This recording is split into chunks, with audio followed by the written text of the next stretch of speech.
e tudo. Um sentimento bom que me leva pro outro mundo. A vontade de te ver já é maior que tudo. Não existem distâncias no meu novo mundo, tipo coisas da sétima.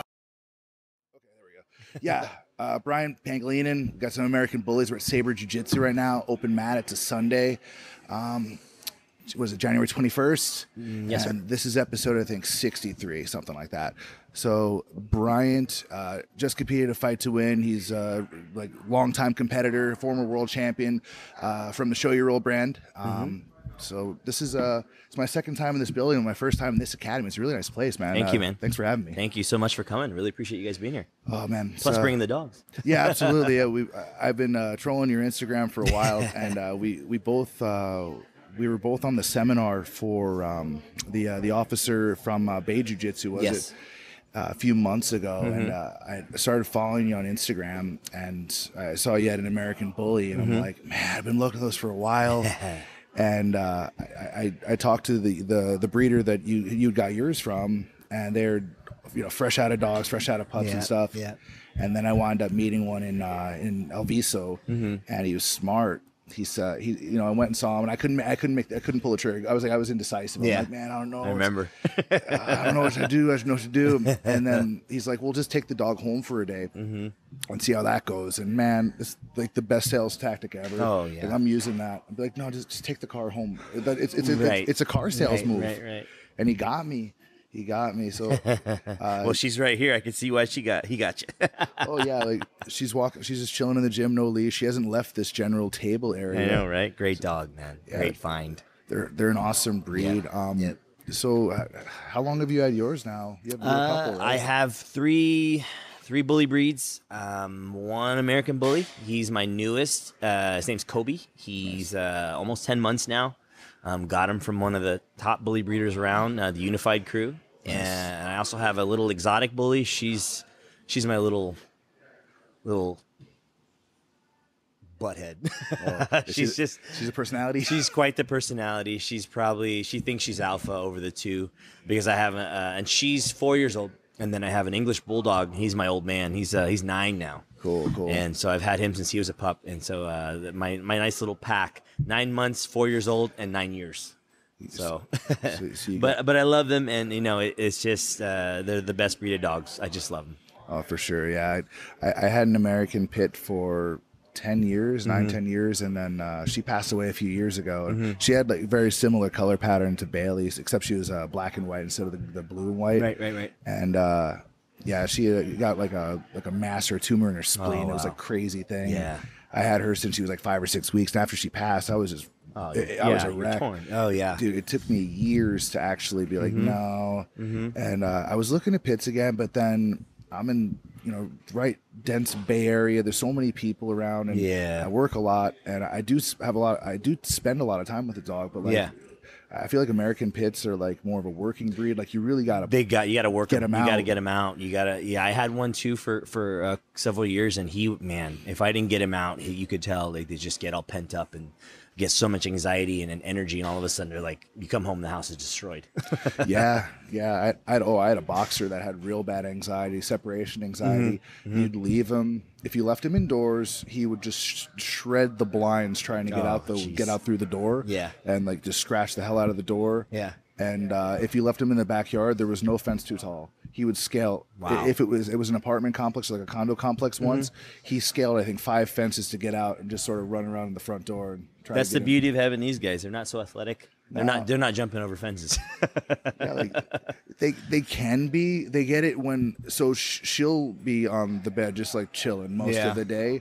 But if you let her out, and then when she comes back in, she's so stoked to be be inside. Yeah. Then she like has her little warpath. You get the zoomies or the waggies or whatever they call it, and then she's back to nothing. So when she gets that energy, I try to drag her outside and do the skateboard thing. Let her pull me on the longboard. It's cool to see that in a short amount of time you got a great dog, and you guys are so connected now. It's great, man. Oh yeah, she sleeps like she put her head like right on her chest, like she's a real like cuddly, like she's a 60-pound lap dog. Yeah, right. So it's pretty cool. We even found this cool black belt collar for her online. So gotta get one of those. Yeah, the guys that made it. It's not the Amazon one. It's just somebody. They just make jiu-jitsu belt dog collars. That's awesome. It's just some heavy nylon. It's cool, man. So you've you originally you've had this academy in this location for about a year now. This used to be another, I guess, was it like a Hickson affiliate or Henzo affiliate? Yeah, it was a Hickson affiliate that was here before, and those guys were looking to close up shop. And one of my friends was affiliated with those guys, the Brazilians that were here. And he hit me up and he's like, "Hey man, these guys want to get out of their lease and they want to do a buyout. Are you interested?" And it just so happened it came at the right time because I was having some issues at my prior place as far as my lease, and we were also outgrowing that place as well. And this one fell in my lap at the right time, so took up the lease, got the buyout, and here I am. So it's been over a year now, and since we've been in this gym, we've probably grown by another 60 to 80 students. Man, yeah. You definitely have some good open space in Yeah. here. There's, if you wind through a little bit, there's plenty of parking, and it's close to everything. It's tons of neighborhoods here. Yeah. I like that you have the big garage door in the back. Yeah, we got a nice roll-up door here in the back. When it's hot, we open it up in the summertime. And matter of fact, some of the guys, we can see we got a prowler here. We got weights. They do their own workouts. We got box jumps. So they'll do a lot of stuff, not even normal, like gym-based type stuff. They'll do their own workouts. And we got battle ropes. We got you name it. So it's like a full-scale place here that we're trying to utilize every amount of space that we have. Matter of fact, my next project here is going to be a shower. So that's on my to-do list. The shower's huge. Yes, Showers are yes. huge. I wish we had him over at AKA Sunnyvale. Like that's the main gym I teach out of, and I've been training over there for years. But I live so close to it, it doesn't matter. But like for the other students, like, it'd be nice. Sure. Oh, absolutely. I live across the street. Like literally, it's under 0.1 mile from door to door. So I could just walk over and. Yeah, just having the nice warm shower after jiu-jitsu is huge. And that's the only piece that's missing. It's like we have a full-scale kitchen. We got restrooms. We got, weights and everything. Obviously mats, bags, you name it. And the only thing we don't have, shower. So that's coming. Yeah, that's coming. You definitely have space for a shower. Yeah. There's definitely space. There's the bathrooms are pretty big. Yeah. And you have this whole kitchenette area over here. Yeah, you could definitely add it. It's pretty cool. Like you have the functional training stuff. So when it comes time for competition season, which is basically year round now, yes, you're good to go. Yeah, especially with the start of the year now, my boys and gals, I should say, we're all gearing up for the next tournament season, and a bunch of us just came off of either Fight to Win. Prior to that, we had Nogi Worlds, and even though I have a team of about over 300 plus students, a good core of them, probably 60 to 80 or so, compete. Yep. So that's actually a really good number. Yeah, and it's all the way down to my kids. So we it's not something I push on my team or my students, even the kids. I always tell them, you don't have to compete to be on my team. Just because I compete doesn't mean you have to do it. And I think that's been great because I have a good core group that would never even think of competing, but they're killers. They're perfect type of jiu-jitsu guys and gals to have on the team, because then they mix in with the competitor types, and all of a sudden you get a good mesh of different styles that collide. So I always think it's, for the people that don't compete, it's they'll say it's time, and it's usually just the anxiety or just the fear, like what's the preparation, what's it actually going to be like squaring off in front of people. Right.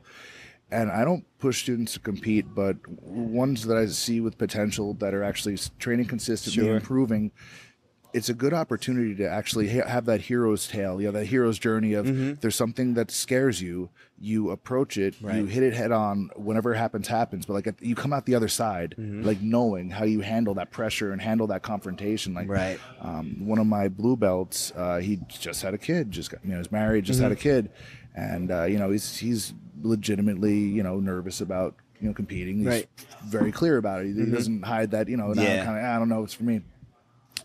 Yeah, you got a family now, and at some point, God forbid, there might be a confrontation.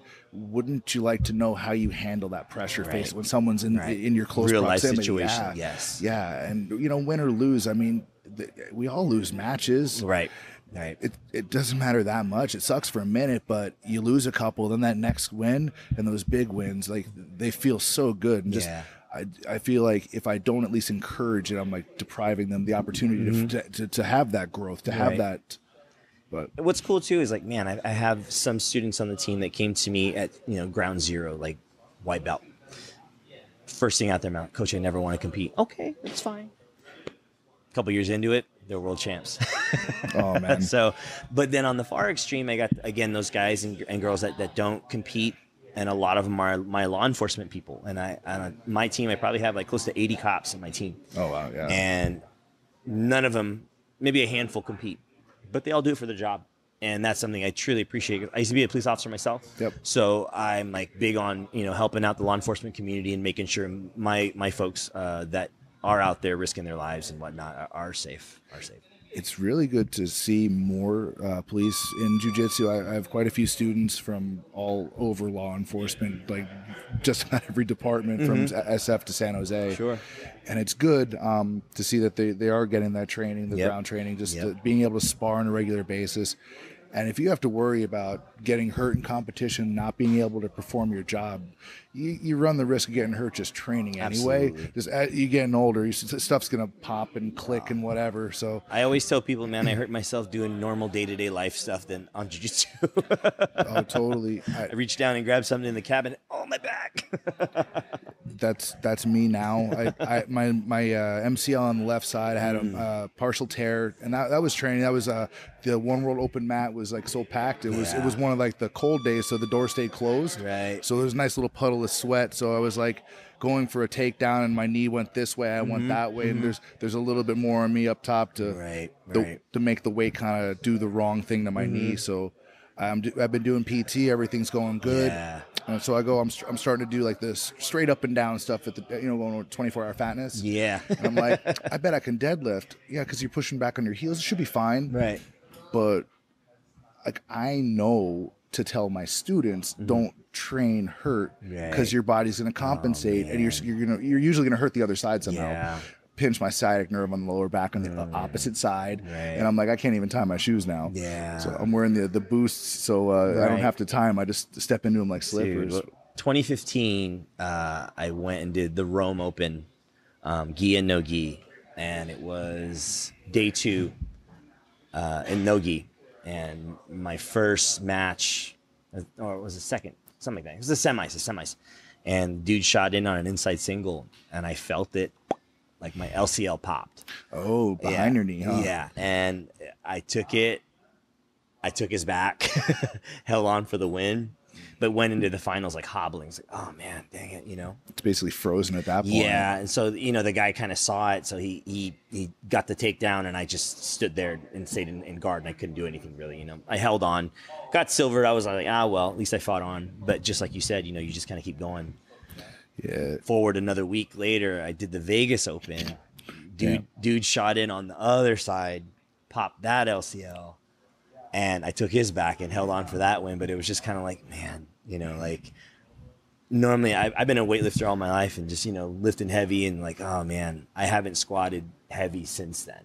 And I could have gone under the knife, and one of those things where it's just like, all right, do I, repair myself and PT myself? Or do I just go and get cut up and see if they can fix it? I was like, I don't want to sit on the shelf like that. And I just couldn't do it.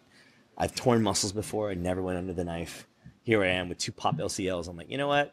Let's just do my best. Yeah. So, I rehabbed myself. I did a lot of water therapy and like little things as far as like learning how to rehabilitate on my own. And I did. Maybe it'll never be 100% again, but I'm back.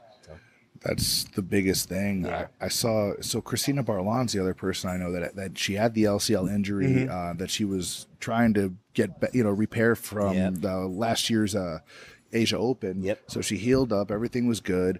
And then the Fight to Win Pro that came up in San Jose last month, I guess it popped in an exchange with Patty Fontes. Mm-hmm. So did you recall what actually, was it a lock or were they just playing guard and it got kind of twisty? They were kind of in not necessarily a 50-50, but it was off the transition, I believe, where Patty kind of got into almost a knee bar attack, and just the way it turned, and I recall from the match itself that Patty kind of like looked at the ref, and just like, something's wrong here.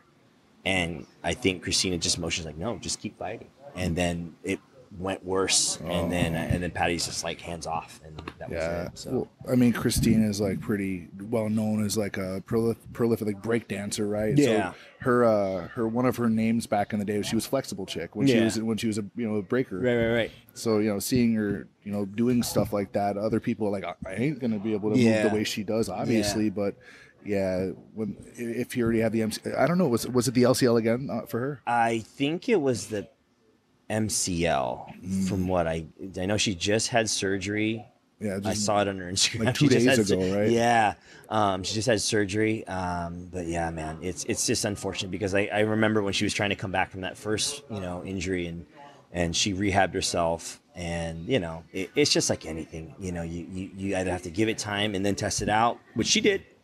But again, she got caught in a funky spot. Yeah. It just happens. It's just a game, Yeah, and at that high level, it's like anything can happen. Absolutely. Especially like they have very technical games. There's lots of inverting. There's lots of flexibility stuff. Yeah.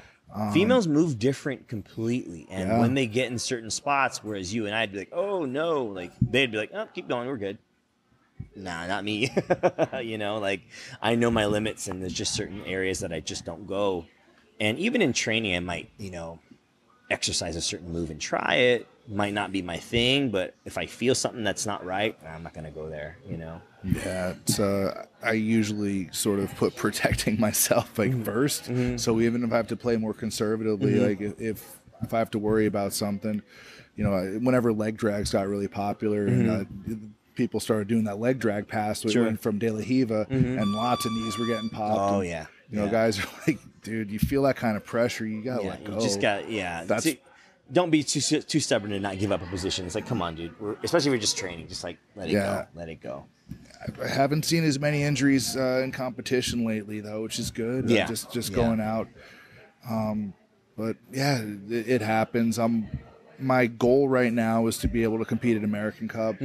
And from there, I'll see. Like right now, I just went to the seminar yesterday, and I can move around and do real light stuff, but it was just sitting there. Yeah. My lower back is screaming at me. Yeah. My knee feels stronger, which is like great. Yeah. But yeah, an MCL, you can still do stuff. Sure. I tore the MCL on my other leg, and that when I was like a blue belt or something, and I was like, well, I'm not going to be able to smash past people anymore. Right. So I learned how to play De La Riva with the other leg, and I used the leg with the torn MCL almost like a jab to like kind of check the thigh, check the bicep, just kind of as a rangefinder, just to manage space. And I developed a pretty decent open guard having a torn MCL because I had to, and I was just too stupid to just take all the time off. I didn't do surgery either. Yeah. I did as much PT and whatever. I did lots of bike.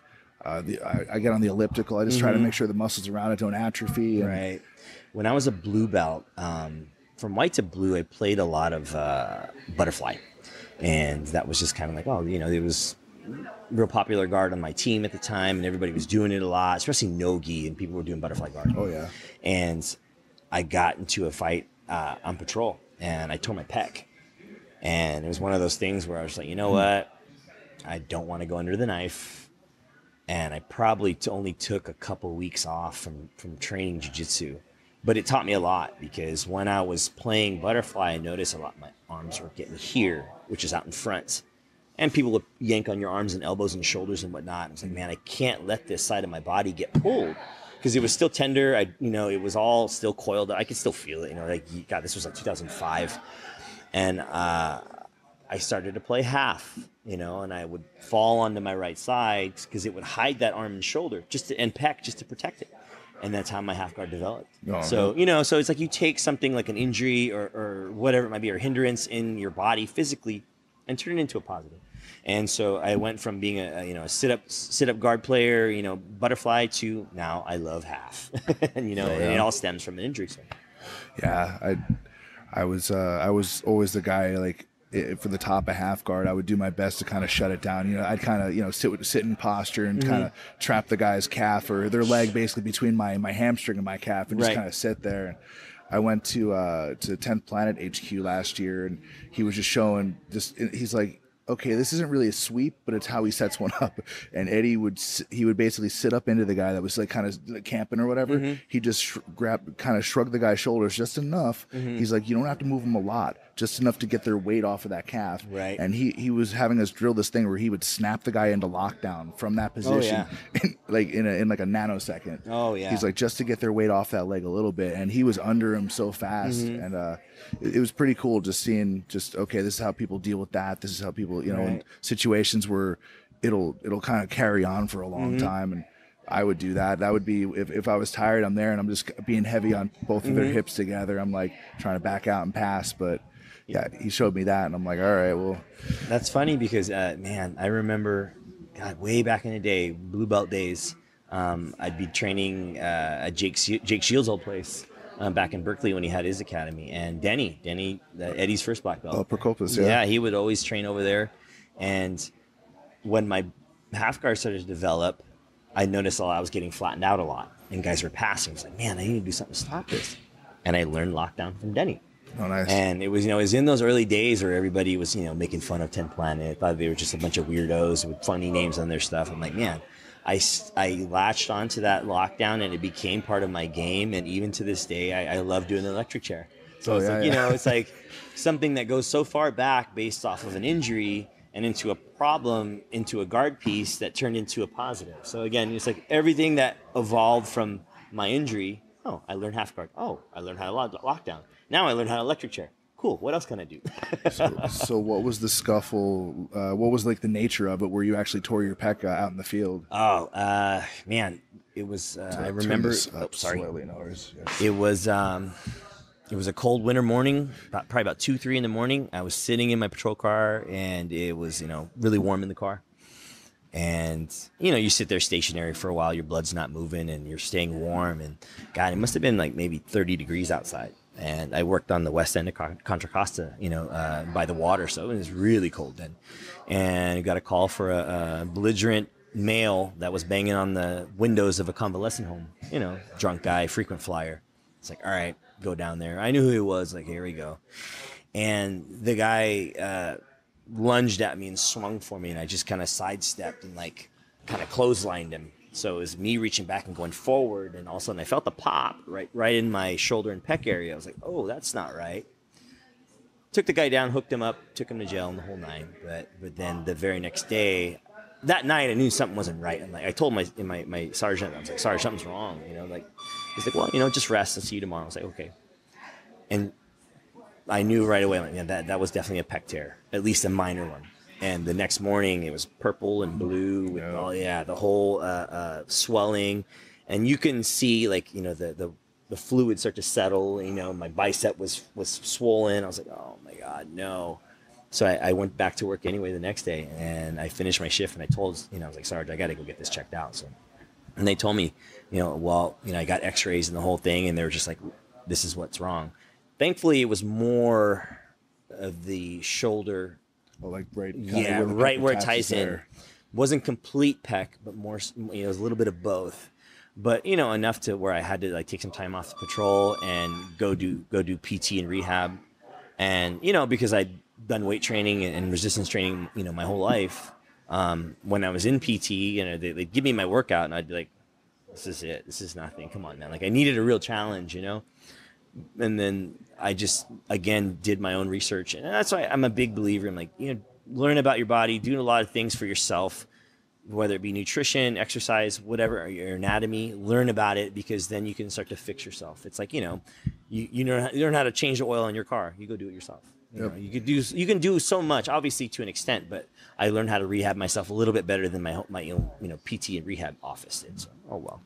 Yeah, the thing with going to doctor, and I'm not telling anyone not to go to the doctor. Go to the damn doctor. Listen to your doctor, first off. Yeah. However, I notice when you go, they have one specific thing they're even allowed to tell you. Sure. Even if there's an alternative that they fully believe is good to go, they're part of a union. Yeah. They can only say, this is the AD, whatever it is, ADA, whatever, a specific thing that we're able to treat you this specific way, even if maybe, stem cells are a better thing, or because it hasn't went through whatever rigorous process, it's not going to be mentioned. They're not going to bring it up. And some of the information they pass out there is either dated and arguably some of it's sort of like based on financial things, like absolutely getting surgery. Great. I had elbow surgery like my first year into jiu-jitsu. The ligament was torn from an Americana or something, like off the bone. They're like, yeah, I'll get a cadaver ligament, it'll be all good.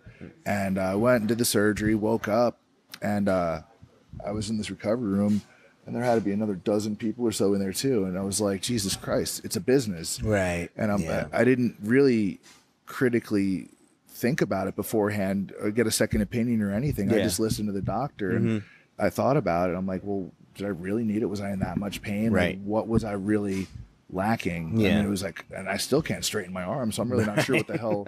What did you guys do? Yeah, like what were we there for? I had to actually go and get a second surgery a few weeks later because they hit a nerve. I couldn't feel like most of my hand for like, it's still pins and needles on these two fingers, like 10 years later, 12 years later, something like that. So yeah, I think get a second opinion, and I'm hoping that changes eventually.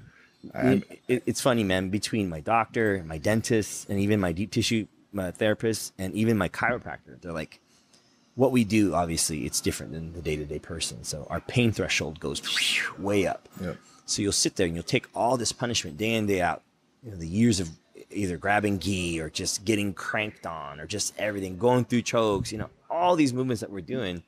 It's not normal, and obviously it's not totally the best thing for you physically. Mentally, sure, you can get through those hurdles, but I was in my dentist's office the other day and just getting a cleanup, and he was doing his thing, and he's like, I'm just like sitting there, and he's like, you're totally okay with this? I'm like, yeah. He's like, man, I could have other people squirming and begging to stop.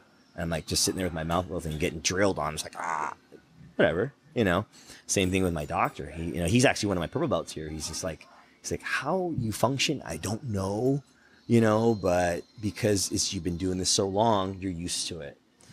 I'm sure you have your own, your own pain. It's like, dude, we just deal with it, right? It's like, I wonder what it's like to not have these pains. I don't know. You just function. You just keep going, right? For me to complain about any specific thing that hurts, it has to mean it hurts more than everything else. Right. Like a lot more. Yeah. And I don't know how other people measure that. Like the dog, for example, she went and got microchipped. She didn't even know she was like, it's a big ass needle in her back, and she had no idea. She's just looking at her. She didn't like being up on the table elevated, but the needle itself, she's just like, didn't even know. Right. No flinch, nothing. I'm like, yeah, that's a pretty good pain threshold, pain tolerance threshold. Yeah, for me to even complain at all, because like I'm generally in the school of thought that no one wants to hear a grown ass man complain. I teach 6:30 a.m. jiu-jitsu, and I've been doing it for like 6 or 7 years now. We don't have climate control. We don't have heat. We don't have cold. It's like we're like a samurai, man. We train cold Just for the go cold, through it. hot for the hot. Right. That's just a way of saying the gym's cheap and we don't Sure. have climate control. Right. However, we've made do, and it's been fine. Yeah. And the first thing I'll tell the new guys, the existing students know, it's like, I get it. You're tired. I get it. You're cold. Yeah. So last time we're ever going to talk about it, start running. Right. Like nobody wants to hear a grown ass man complain. Yeah. No one wants. Yeah. It doesn't look good. Yeah. And no one really cares. Yeah. Empathy goes a little bit, but after a while, when someone's just whining and whining and whining, it's like it becomes a drain, and people just roll their eyes, and because they have their own shit to worry about. Yeah. And not only that, but then it always sounds cliche, but it's like, man, jiu-jitsu does teach you so much about yourself and how to take those hurdles of pain of getting your butt kicked every day, getting tapped out, getting your elbows popped, whatever it might be, and then you relay it to day-to-day life. It's like, you can get through these things. You're gonna get through. It's gonna suck for a little while, but you're gonna get through. A couple of my students, they were like complaining about boo-boos in their fingers. I'm like, man, have you seen my hands? My hands aren't straight, like Kurt's. Oh yeah. Like his are gnarly and mangled, and like I remember there's a picture when I did a super fight at Gracie Worlds a couple years back, and I had a broken knuckle and a ruptured tendon on the same hand, and my hand was completely just like mummified. And they're like, "What was wrong with your hand?" I told them. They're all, "Oh," and you still fought. I'm like, "You just go through it. You just keep going." Maybe I'm too stupid to stop, but I don't know. Just like you, no one wants to hear a grown man complain. Yeah, at some point, I see people crazy looking fingers all the time. Each one of mine goes a different direction. Yeah. Just like my knuckles, I don't have like huge fingers, but my knuckles are all like so like arthritic. I wear like a size 14 ring, Right, because of that. like that's how like calcified and jacked up my knuckles are. Yep. That I don't have a jammed or dislocated finger right now is probably because it healed since my knee was screwed up. Right. That's what Kurt says. When the guys have to tape up fingers, they have broken toes or fingers or sprains or whatever. He tells them to put some Triactin on it. Triactin like a man. Exactly. I said that to one of my students. You could say he was just hurt. Right. You could see his feelings were just hurt. But you know what? It also sets a good example for the young ones, under belts even. You know, it's like if they see us doing these things despite pain, despite these, even as Kurt would call them, minor disabilities. Yeah. That's what they are. You're gonna get through it. I went to a pro wrestling school, like a lucha libre school, years ago. I was getting into being a pro wrestler. Just, I'm like, it's like a purple belt or something, blue or purple. I'm like, yeah, I bet I could do this. Like, I think I was lifting like all the time. It's like, all right, I'm gonna do this. I'm gonna do jiu-jitsu and pro wrestling training. Yeah, that's a good way to like die. Right. All it is over and over is falling on this hard ass surface and getting up and falling, getting back up.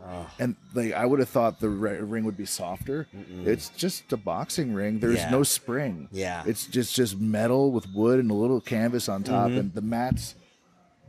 This mat would be a joy compared to what you get. It's like the crappiest foam mat. Oh yeah. And it just beat the hell out of my back, and my body in general. And man, they would always say, you know, there's a difference between being hurt and being injured. If you're hurt, you know, make sure the guy you're working with in the ring knows. Make sure so you can try to work around it. Be smart. If you're injured, go home. Yes, but like figure it out. Right. Make that distinction and like then proceed accordingly. You know, because you're injured, go home, because you'll be of detriment to yourself, but you'll be putting your opponent in danger too, because half their job is protecting them. They come jumping at you like it looks like they're landing on you. No, that dude's catching him, and like you're breaking their fall. Like these guys jumping off the ropes and stuff. The dude that's getting landed on is he's the safety net. Right. And if he's hurt and he's not going to be able to make the catch or whatever. Yeah, you're done. You see, like it's not just great. You'll get injured. We'll have one dude on the shelf. No, you'll have two or three. So. In that culture, like knowing the difference between hurt and injured makes a huge deal to the whole team. You know what's pretty cool here on my team is quite of my students, they've got major injuries. They've all gone under the knife, you know, but next thing you know, 2 days after their surgery, they're on their mat side. They're recording, they're getting the curriculum, they're making sure that I'm not missing a day, you know, and that's something I really appreciate, because that shows me that no matter what, they're gonna learn. You know what I mean? I've seen students, I'm sure you have too, in the past. Oh, I hurt my back. You can't show up still, or you know, is there something blocking the doorway?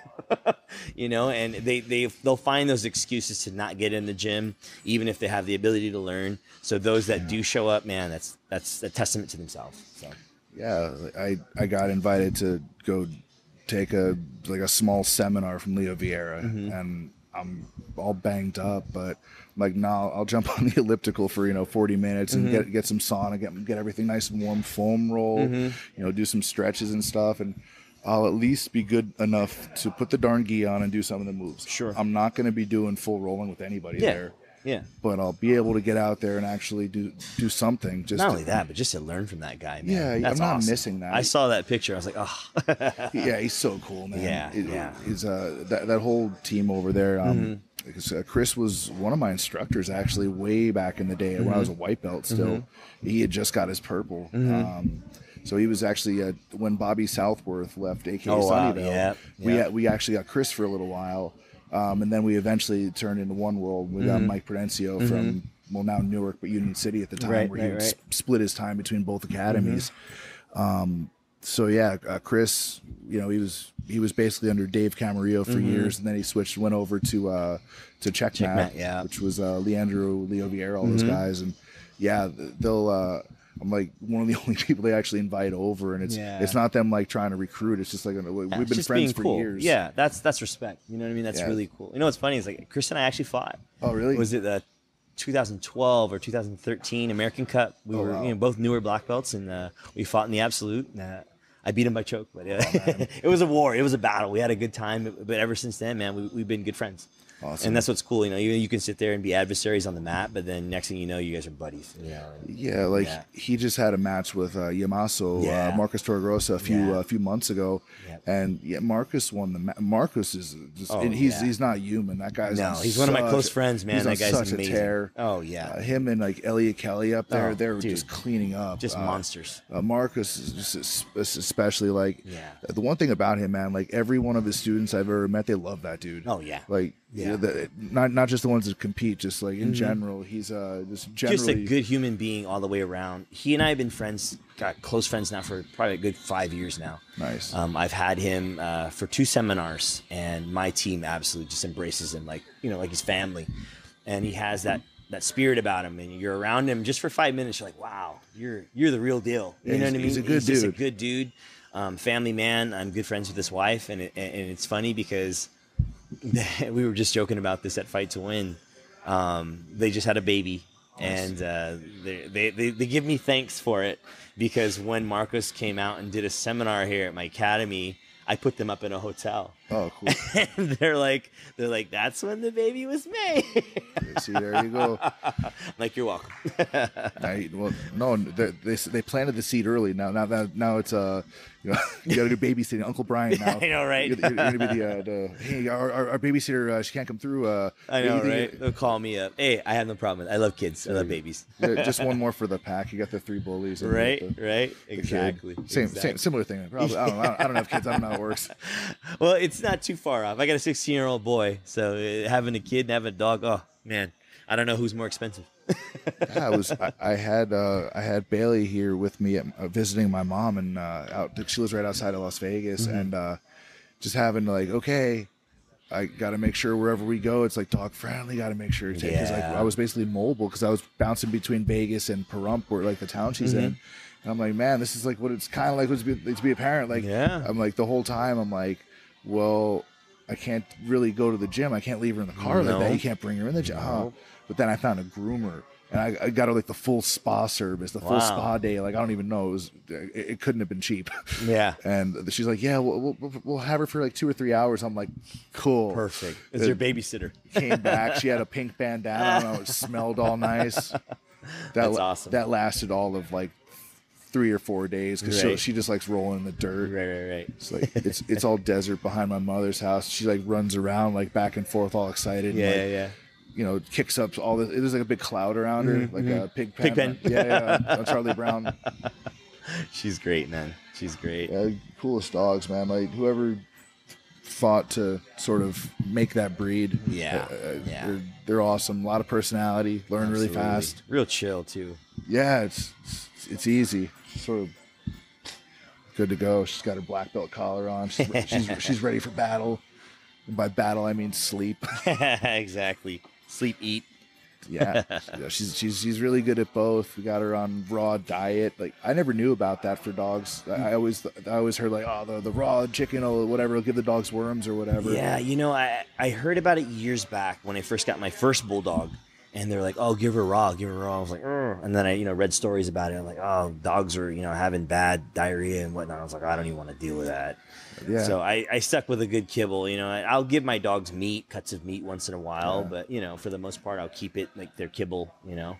So Chris Cold Iron he has this giant cane Corso now.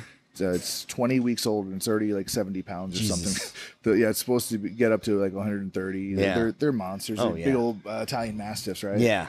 And he was buying this really expensive kibble. I think it was $100 for like a 20-pound or 40-pound bag, something crazy. Right. And the breeder, or the guy he got it from, said, "Well, that's basically really nice, really good McDonald's." Yeah. Like the kibble or whatever, Right, like the top stuff. And he's like, yeah, just feed it raw. And like, he's telling me all the different stuff feeds the dog. Like so my dog just, she eats just raw chicken, like eggs, but then also some kibble in there too. Right. Mix it in there. Yeah. I don't know it's the grain-free organic one. She eats every type of food that my dog eats costs more and is probably better, like all around than for yourself. Than my food. Yeah. For sure, she eats better than me. I know she does.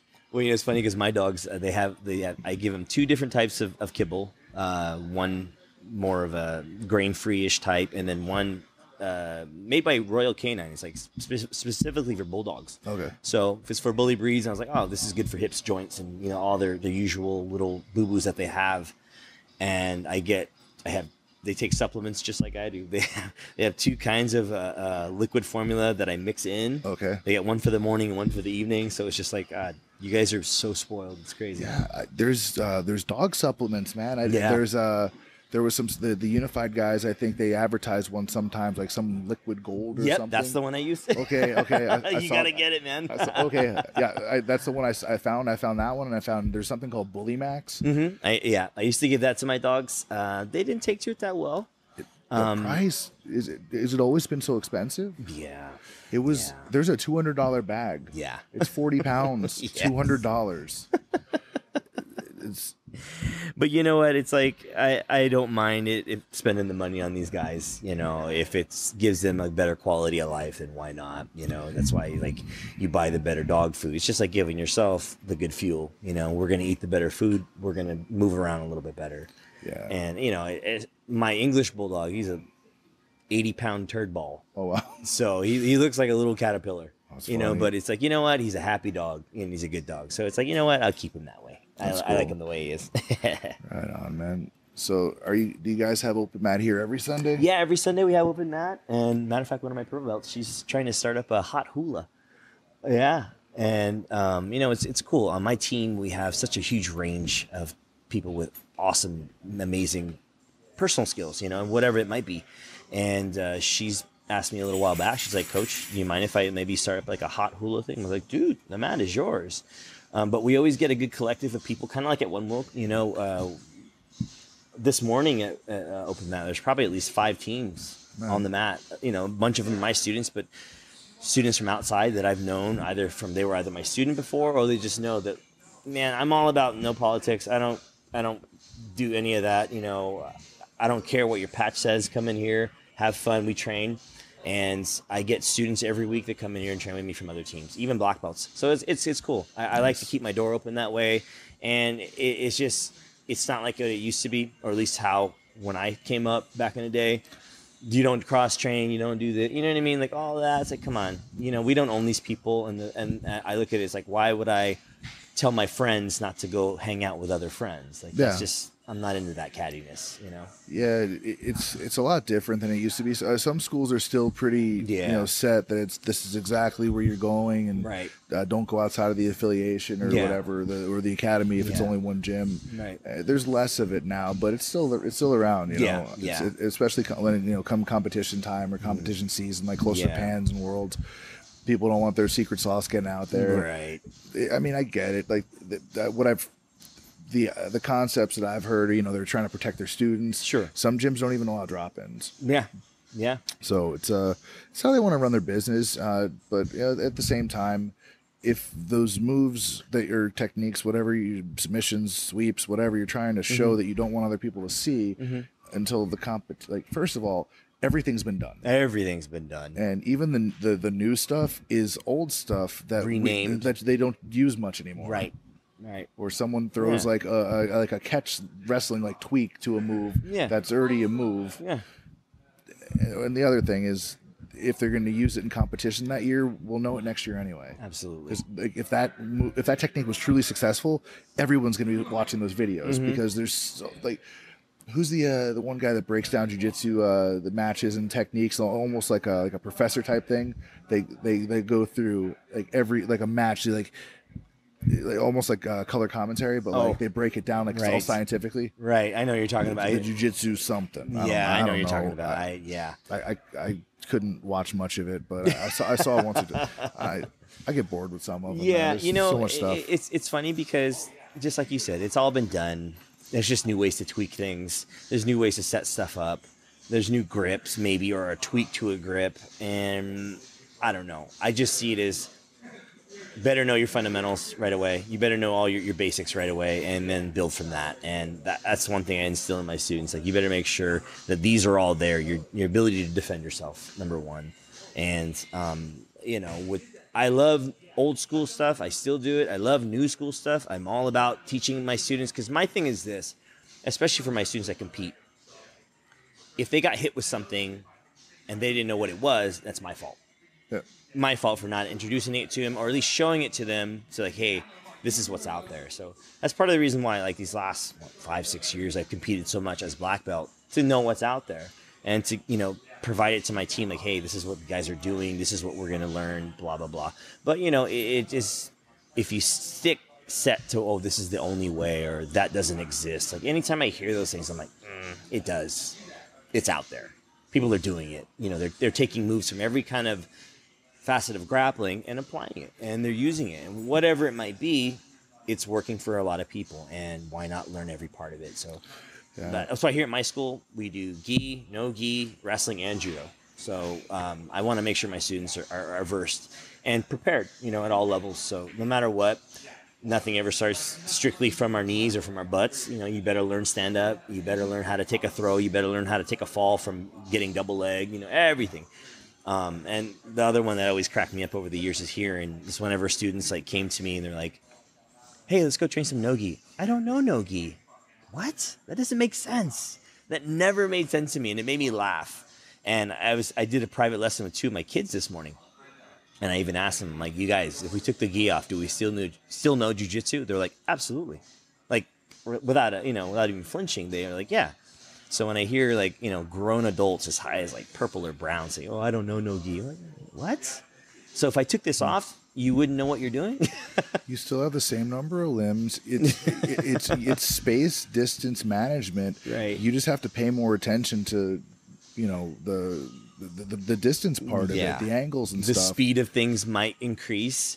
The grips just change from a sleeve to a wrist, from a collar to a neck. You know what I mean? It's all the same. It's all the same. I'm really big on using the tip of my the ring and middle fingers as an anchor for either the back or the top of the armpit, or in the cup, the hip right there. Mm-hmm. I use that so much. I grab fabric if I'm going for a collar choke and setups that involve the collar and stuff. Mm-hmm. But I mean, I don't use it like that. I'll cup the elbow. I use the elbow drag a lot. Mm-hmm, so I'll just 2-on-1 on the elbow and bump my hips and shuck it over. Bring it over. Right. There's abbreviated arm drags. I use those a lot, but just straight up grabbing fabric, I don't do it that much. You got to manipulate both the body and the grip.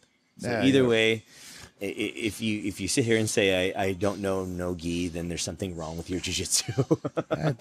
It can be faster, and depending on what rules people are playing with, you're gonna have to remember you have legs again. Right. I don't get how leg locks weren't a thing for a long time, but now it's I guess magnified how into leg locks people are now, because it's nothing new. Even that, I mean, Donna, her system obviously it's stemmed from learning from something else. It's Eric Paulson's system, right? That's been around as long as catch wrestling and sambo has been around. So this is just as long as the jiu-jitsu itself. I was at the what was it? Valente Brothers Academy. There was a big compound in Miami Beach. This thing's choice. Right. There's cameras everywhere. They have this whole not broadcast room, but a control room where they can watch everything. And then they have a library they're building right now. And in the library, they have these original photos and slides from the original, I guess, stuff that it was Elio Gracie and Carlos Gracie, Senior, whatever. They're going through and this is this technique, and they're just slides page by page, and there were a bunch on legs. There was a heel hook. There was a straight ankle lock. There was multiple knee bar setups, and so that the idea that the original Brazilian or Gracie Jiu-Jitsu didn't have leg locks or they were this or that. No, it's not true. Yeah. It was in the curriculum. Yeah. It was right there, and that's stemming back from the 1950s or something. It's funny, man. When I first started jiu-jitsu in 2003, I started at the Gracie Academy, and man, my first teammates were the Diaz brothers and Jake Shields and Gilbert Melendez. And my first class was not sit here and tie your belt pretty and, learn how to do a hip escape. Just like throw me out to the wolves, And it was like I was a white belt doing heel hooks and knee bars, and you had to learn how to survive. And that's what, in my mind, like, I'm glad I had that upbringing in those early years, because it taught me a certain side of this that's option for you to attack. But not only that, but I see definitely a lot of places around have been watered down either for safety reasons or for a lack of knowledge of something, not knowing how to do those attacks. But it's just, if you have the ability to follow all these guidelines of how to defend yourself, you better think about the rest of your body. So. Yeah. Well, to be fair, if because you said two things, you said like safety issue and the knowledge of it. And if you do not have the knowledge of it, then it is a safety issue. Absolutely. Because like if you don't have the wherewithal to know like which way is my knee supposed to turn, like you have guys that try defending heel hooks, but it's rolling over, and I'm like, no, you got to elevate your hip, and it's like you have to unwind it. Like you're in a toe hold, you got to unwind it. Like it's you can't just boot through. Not everything is a straight ankle lock. Right. And people don't know it because they'll see a cool move and they'll try to replicate it because YouTube Jiu-Jitsu is like probably, the one of the instructors that gets like, people pay way more attention to the YouTube Jiu-Jitsu as an instructor than the real instructor. Yeah. You have so many people in class like just zoned out, or they're, like the number of people that are present in class, like because you look around sometimes and they'll just say, let's just roll, guys. You know what I'm saying? Man. Yeah, I do appreciate. Sure, you want to roll. Let's roll. Getting in your mat time, putting in those hours, and feeling that grind. But if you were to ask me, it's like, should a student, especially a new one, open mat versus curriculum? You better go learn stuff. You better put yourself in there and drill until you're blue in the face, so you can't do it no more, and then show me how you roll after. You know what I mean? Like I just, meathead jiu-jitsu is funny to me because it just breeds bad habits over and over and over again. And then when you see people constantly, not to say that open mats are wrong, but when you see people just, I'm sure you've seen them, people that just look for open mats. It's like, dude, do you not want to learn anything? Okay, that's fine. That's fine. they want to get their fix. They got the jiu-jitsu addiction or whatever. Right. Which is cool. It's cheaper than crack. Sure. It's fine. Yeah. That's cool. Do that. Sweetie. But yeah, the drillers make killers. You gotta do the work. Or what are you actually doing? You're just trying to replicate something you saw in a video. And how's that gonna work? Like you can't just watch a video and say, oh, the pressure's here and here. No, because you can have somebody in knee on belly and just do it totally wrong, and it's just like you don't even feel like there's a person on top of you. Yeah. Or you can have a 120-pound person that knows how to direct that knee directly in the right distribution place. of weight. Yeah, and you're not going to get that just watching a quick tape or a fight or something. Exactly. She's so good, man. Yeah. She was like coming up on my chair right here. Yeah, she's chill. Super chill dog, man. Awesome. I lucked out.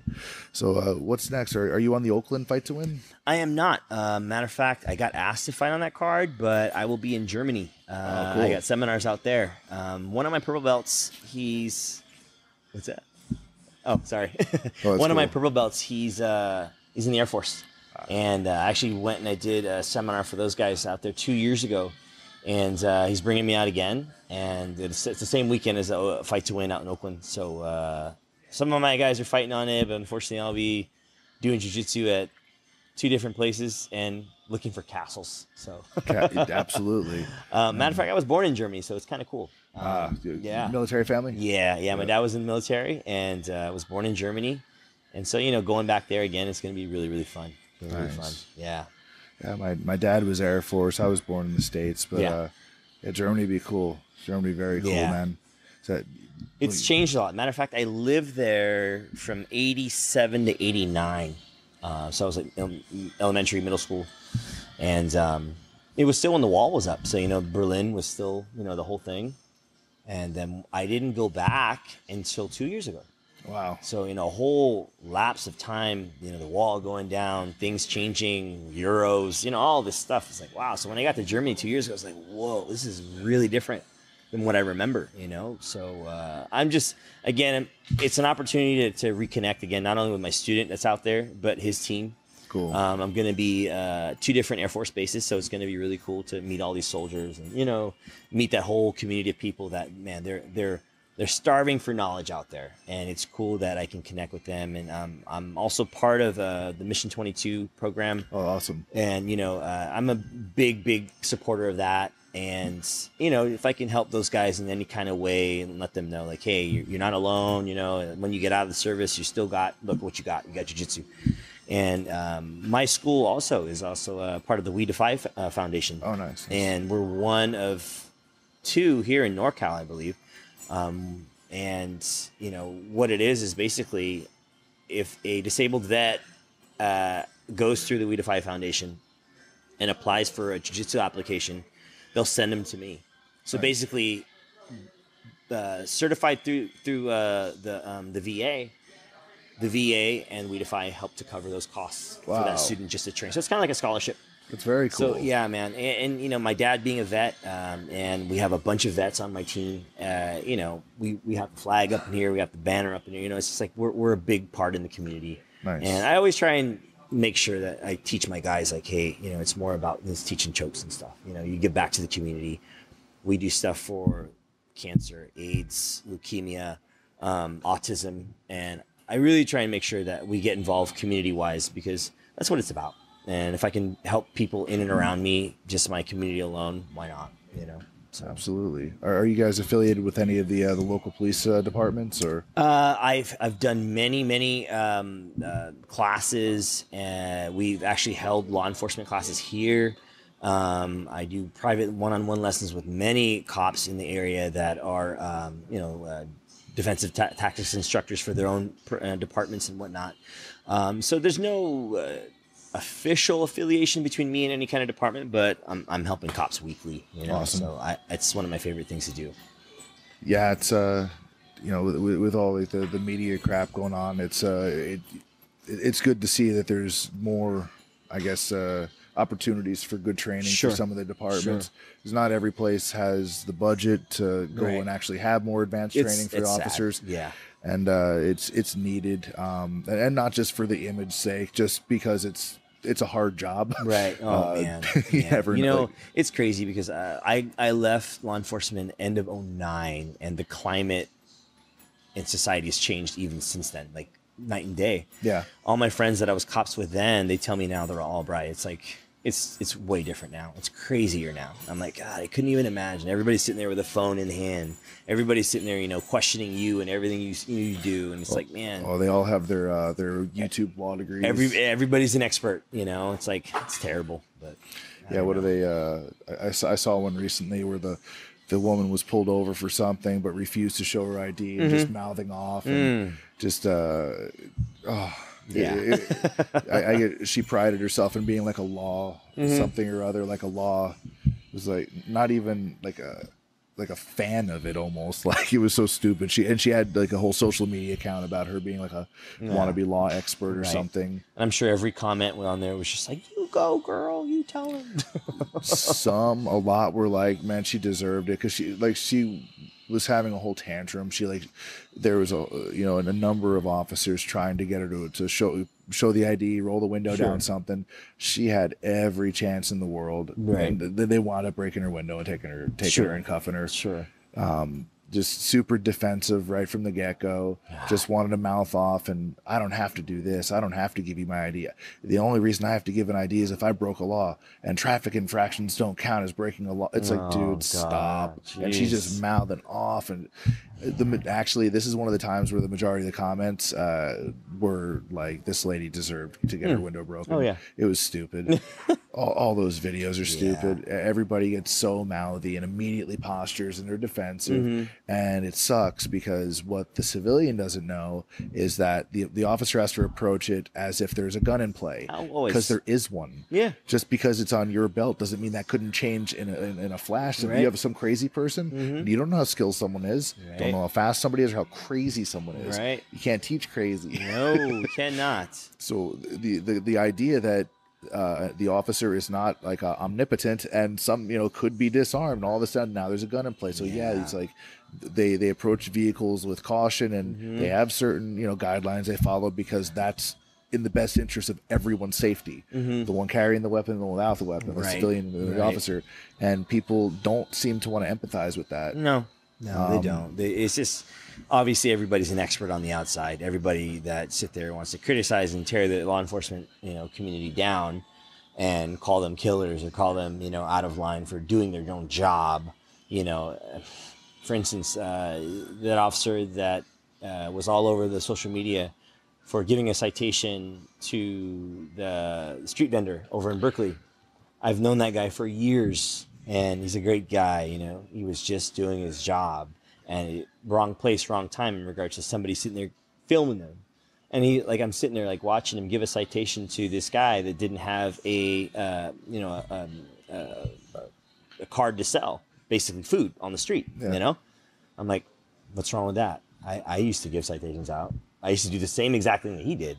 No one just ever sat there with a phone and recorded me. That's a law. That's a public health risk. That's a good law. Right. Like there are dumb laws, and eventually the people decide as a group, as a society, they're dumb laws, and they make them not laws anymore. Yeah. And stupid should hurt. So if you're selling food without a permit, it's like, first of all, that person's a stranger anyway. But now this person's not even authorized to be here. What's he putting in the food? Is this a good person or a bad person? Is this a good burrito or a bad burrito? Right. And with the permit, there's some accountability that goes back to a kitchen somewhere that says, no, this is a clean, business. Right. They're cooking up to these standards. They know the law. They did the right stuff. Yeah, I get it. Not everybody can afford to do all sorts of things. Well, maybe they shouldn't be selling food to the public then. Right. Not to mention, it's like they sat there and they tore him apart for doing his job, collecting the evidence of the money that was part of the case, but then giving pity to the guy that's obviously he's trying to make a living, but it's like, okay, you're gonna make a living, go do it right.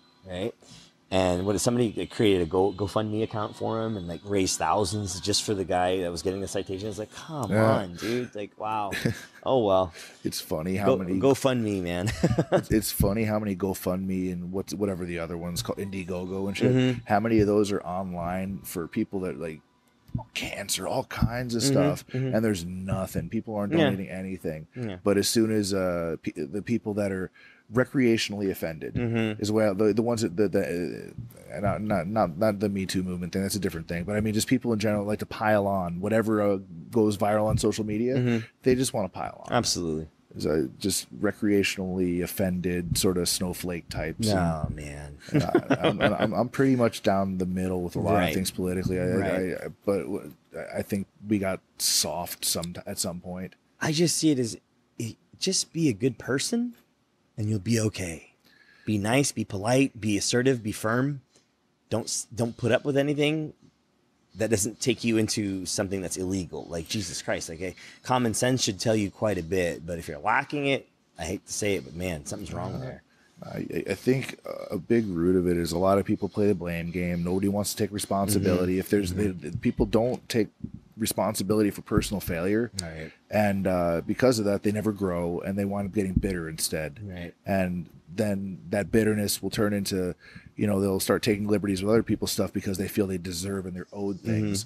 So I feel like that the root of it is just like people need to start taking responsibility for their own success as well as their own failure, rather than it's a slippery slope, and it goes that way, and that it turns into bitterness, and you have people taking advantage of people, shortcuts, breaking the law, whatever. And I'm not saying every single law is perfect, and that's why the courts exist, and cases are there, and there's case law, and precedents are set, and laws change. It's not regulations like the military. That's why we have court. It's different. It's like, how does this situation apply to this, law specifically? And things change as times change. It's funny though how you can sit there and take even stuff from like this, talking about how people are, how they take perceptions of things, how they can take it wrong, but then take these types of personalities and you can see how, oh wow, these personalities on the mat,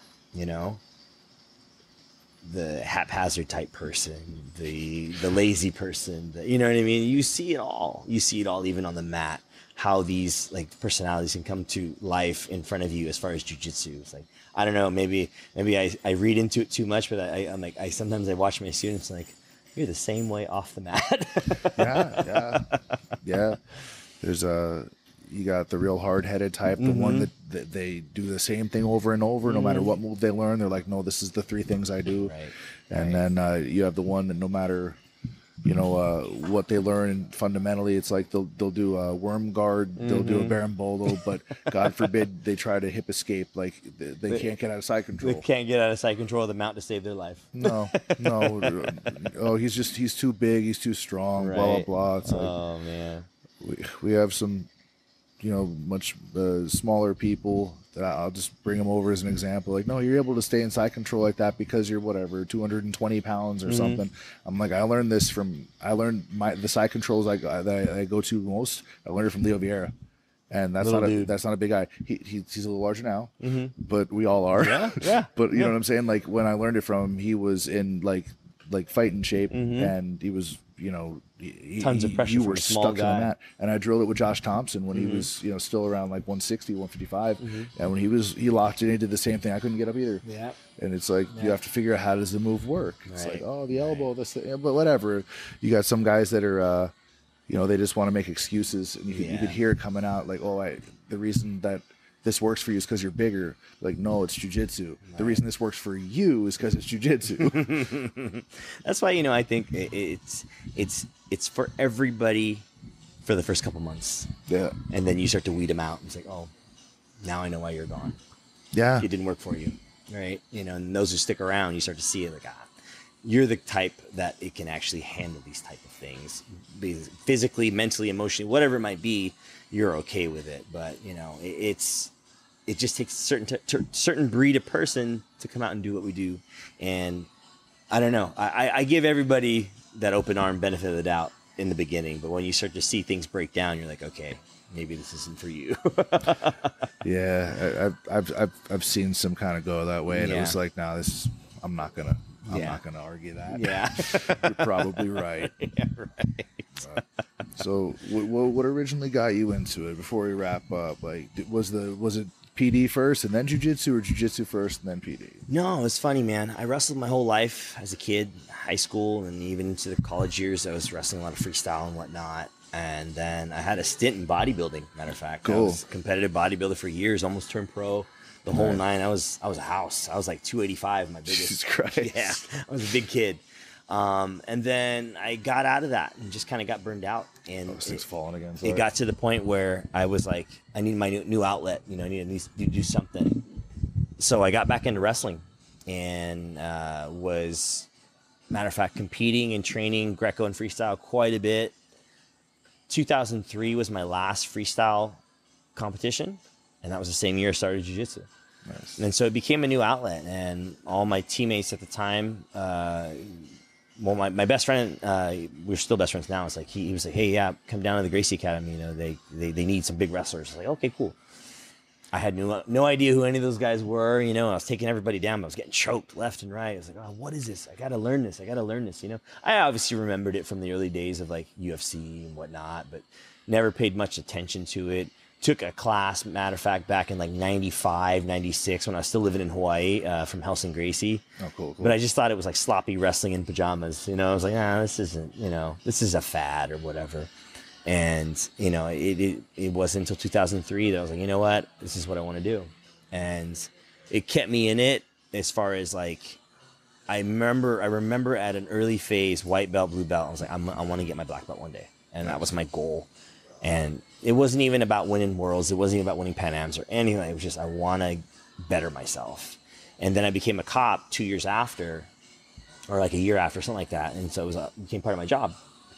And, it was just one of those things where I was like, I found this nice balance of, it helps me out to break away from my day-to-day grind as a cop. I have a son. I was trying to, maintain my sanity, I guess you could say. 'Cause, it was wearing, you go and deal with people that will spit in your face and say F you all day long. And you sit there with a smile.